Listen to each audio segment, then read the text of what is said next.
In the name of Allah, the greatest, the most high. Allah Azza wa Jalla, you are my only one true love.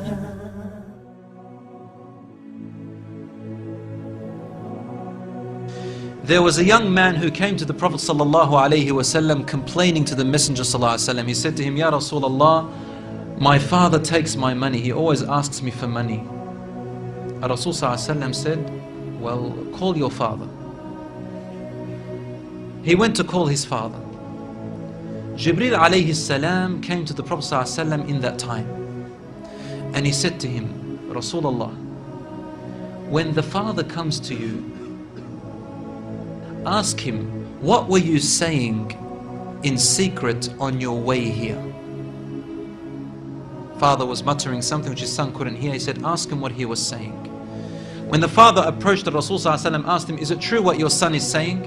The father said, Ya Rasulullah, if he only knew what I'm using his money for anyway. I'm using it to look after his poor auntie. She is left without anybody. Where else am I putting it? Only in places where I have to. Using it towards his family. The Prophet ﷺ said, look, I want to ask you a question. Tell me about what you were saying in secret when you were coming towards me here. The father looked at the Prophet ﷺ and said, I made some verses of poetry. Rasul ﷺ said, please say them to me.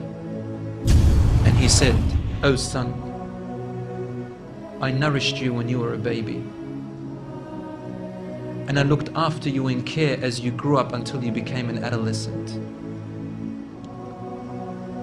You lived upon what I worked for and strived and sacrificed in my body and time and wealth,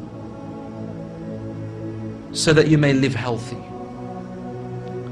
Whenever a night passed you, when you were sick or ill or coughed, I was the first to be up, carrying you and looking upon you with my heart, afraid if an atom or a little breeze would harm you in any way.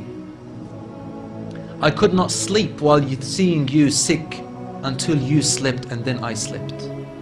He said, when I used to see you sick, it was as if I was the one who was sick and ill, and so my eyes would always overwhelm with tears, but you never knew.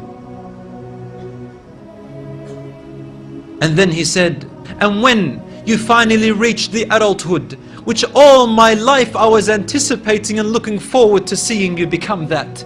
I mean, this is all he's doing, right? He's raising him, waiting for the day he's going to get married, the day when he will get his qualifications and finish, the day when he will get his skill, the day when he can stand on his feet, the day when he will rejoice, until you reach the day when I have all my life anticipated in my heart to see you reach and rejoice. You gave me a reward, and your reward was harshness